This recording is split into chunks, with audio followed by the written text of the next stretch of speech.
This is the Bible in 1 year, day 318. The race marked out for you. When I was 19, I took part on a whim without any training in the Boundary Run. It was slightly longer than a marathon and involved running around the boundary of the city of Cambridge, with much of it across ploughed fields. For the first 14 miles, I was fine. After that, various bits of my body started to seize up. Although I completed the race in a reasonable time, it took me weeks to recover. Running a marathon without training is not a wise thing to do. The writer of Hebrews says that the Christian life is like running a race. It is more like a marathon than a sprint. We are long-distance runners. It requires training, endurance, and discipline if we're not to grow weary and lose heart. In each of the passages for today, you see what you need to do in order to run the race marked out for you, as well as some of the results of doing so. From Psalm 125. Those who trust in the Lord are like Mount Zion, which cannot be shaken but endures forever. As the mountains surround Jerusalem, so the Lord surrounds his people both now and forevermore. The scepter of the wicked will not remain over the land allotted to the righteous, for then the righteous might use their hands to do evil. Lord, do good to those who are good, to those who are upright in heart.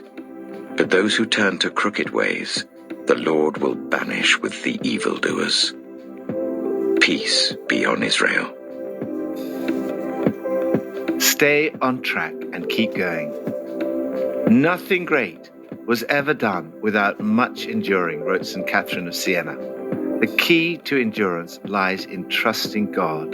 Those who trust in God are like Mount Zion, which cannot be shaken but endures forever. This is not based on wishful thinking, but on the character and protection of the God in whom we trust. God is with you. God is for you. God is above you. He is in you. He surrounds you. The Lord surrounds his people. The protection is something you can rely on, both now and forevermore. Faith, trust in the Lord, leads to peace and righteousness. And the rest of this psalm focuses on the long-term outlook for both the righteous and the wicked. Regardless of how things may seem at the moment, the scepter of the wicked will not remain over the land allotted to the righteous. The psalmist warns against turning off the track. Those who turn to crooked ways, the Lord will banish with the evildoers. When we wander off the path, we lose our peace. The psalmist's prayer is, peace be upon Israel. Lord, thank you that you surround those who trust in you. I trust you with my life again today. Please protect me and give me your peace. New Testament from Hebrews 12. Therefore, since we are surrounded by such a great cloud of witnesses, let us throw off everything that hinders and the sin that so easily entangles. And let us run with perseverance the race marked out for us, fixing our eyes on Jesus, the pioneer and perfecter of faith. For the joy that was set before him, he endured the cross, scorning its shame, and sat down at the right hand of the throne of God. Consider him who endured such opposition from sinners, so that you will not grow weary and lose heart. In your struggle against sin, you have not yet resisted to the point of shedding your blood. And have you completely forgotten this word of encouragement that addresses you as a father addresses his son? It says, "My son, do not make light of the Lord's discipline, and do not lose heart when he rebukes you. Because the Lord disciplines the one he loves, and he chastens everyone he accepts as his son." Endure hardship as discipline. God is treating you as his children. For what children are not disciplined by their father? If you are not disciplined, and everyone undergoes discipline, then you are not legitimate, not true sons and daughters at all. Moreover, we have all had human fathers who disciplined us, and we respected them for it. How much more should we submit to the Father of spirits and live? They disciplined us for a little while as they thought best, but God disciplines us for our good, in order that we may share in his holiness. No discipline seems pleasant at the time, but painful. Later on, however, it produces a harvest of righteousness and peace for those who have been trained by it. Therefore, strengthen your feeble arms and weak knees.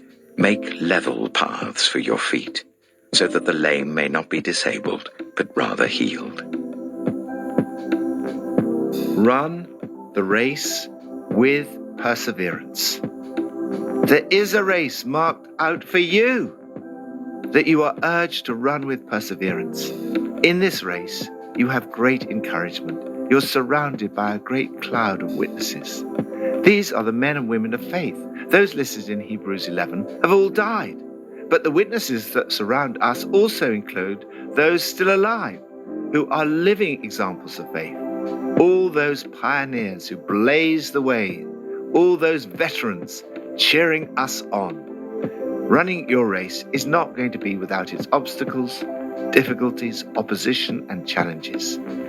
There are things that can trip you up along the way, throw off everything that hinders, and the sin that so easily entangles. In the ancient world, contestants stripped down to a loincloth for the race.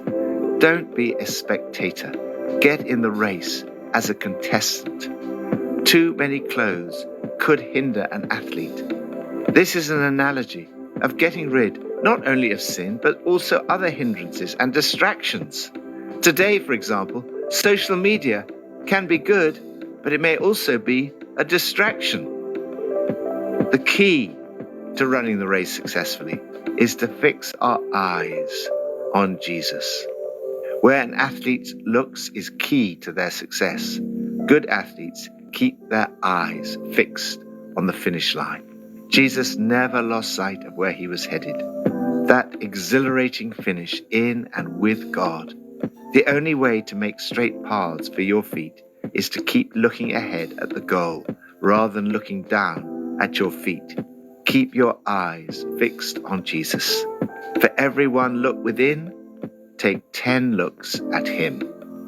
As a follower of Christ, you will receive a lot of opposition, criticism, and negative publicity, but it is absolutely nothing compared to what Jesus endured for you. Jesus is the author, leader, originator, pioneer, and perfecter, completer, finisher of our faith, who for the joy set before him endured the cross, scorning its shame, and sat down at the right hand of the throne of God. The key to your endurance is to consider him who endured such opposition from sinners, so that you will not grow weary and lose heart. Keeping your eyes fixed on Jesus should help you to put it all in perspective. For most of us, in our struggle against sin, like the readers of this letter, we have not yet resisted to the point of shedding our blood. Running a successful race requires training. Training is hard work. It requires discipline and can even be quite painful. Here, the writer uses the image of parents disciplining their children. It's done out of love. The Lord disciplines those he loves. Discipline is the proof that God regards you as his children. He goes on, God is educating you. That's why you must never drop out. He's treating you as dear children. This trouble you're in isn't punishment, it's training, the normal experience of children. We respect our own parents for training and not spoiling us. So, why not embrace God's training so we can truly live? God is training you for your own good, that you may share in his holiness. It may be painful at the time, but later on, of course, it pays off handsomely. For it's the well-trained who find themselves mature in their relationship with God. Keep running the race. So don't sit around on your hands. No more dragging your feet. Clear the path for long-distance runners, so that no one will trip and fall, so no one will step in a hole and sprain an ankle. Help each other out and run for it. Lord, help me to endure hardship as discipline. knowing that you are treating me as your child. May I come to share in your holiness and produce a harvest of righteousness and peace. Old Testament, from Ezekiel 26 and 27. In the 11th month of the 12th year, on the first day of the month, the word of the Lord came to me. Son of man, because Tyre has said of Jerusalem, Aha! The gate to the nations is broken, and its doors have swung open to me. Now that she lies in ruins, I will prosper. Therefore this is what the Sovereign Lord says. I am against you, Tyre, and I will bring many nations against you, like the sea casting up its waves. They will destroy the walls of Tyre, and pull down her towers. I will scrape away her rubble, and make her a bare rock. Out in the sea she will become a place to spread fishing nets. For I have spoken, declares the Sovereign Lord. She will become plunder for the nations, and her settlements on the mainland will be ravaged by the sword. Then they will know that I am the Lord. For this is what the Sovereign Lord says. From the north I am going to bring against Tyre Nebuchadnezzar, king of Babylon, king of kings, with horses and chariots, with horsemen and a great army. He will ravage your settlements on the mainland with the sword. He will set up siege works against you, build a ramp up to your walls, and raise his shields against you. He will direct the blows of his battering rams against your walls and demolish your towers with his weapons. His horses will be so many that they will cover you with dust. Your walls will tremble at the noise of the war horses, wagons, and chariots when he enters your gates, as men enter a city whose walls have been broken through. The hooves of his horses will trample all your streets. He will kill your people with the sword, and your strong pillars will fall to the ground. They will plunder your wealth and loot your merchandise. They will break down your walls and demolish your fine houses and throw your stones, timber, and rubble into the sea. I will put an end to your noisy songs, and the music of your harps will be heard no more. I will make you a bare rock, and you will become a place to spread fishing nets. You will never be rebuilt. For I, the Lord, have spoken, declares the Sovereign Lord. This is what the Sovereign Lord says to Tyre. Will not the coastlands tremble at the sound of your fall, when the wounded groan and the slaughter takes place in you? Then all the princes of the coast will step down from their thrones and lay aside their robes and take off their embroidered garments. Clothed with terror, they will sit on the ground, trembling every moment, appalled at you.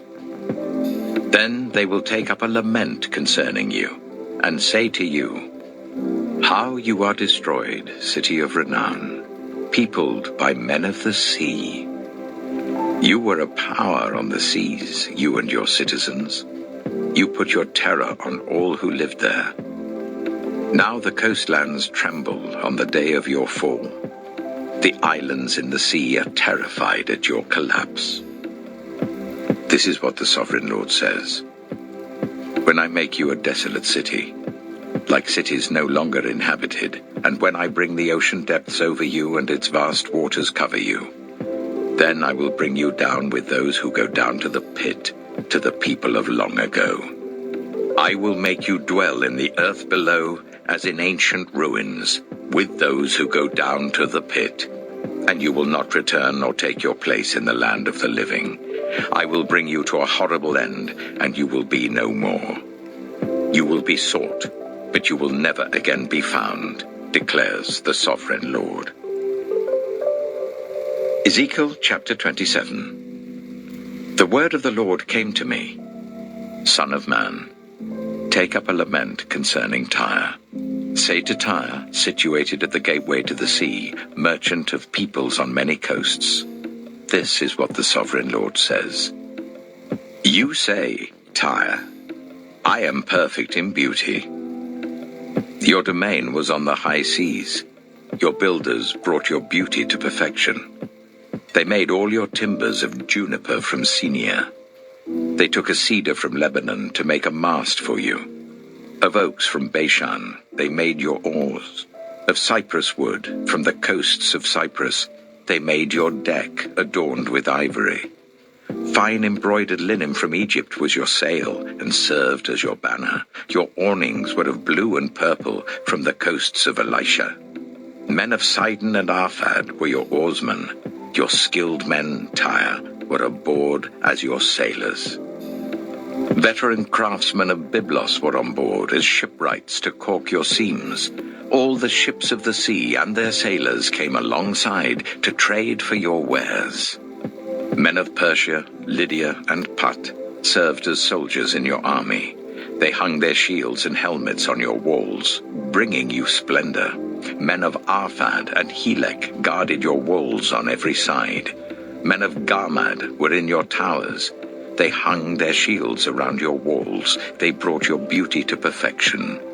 Tarshish did business with you because of your great wealth of goods.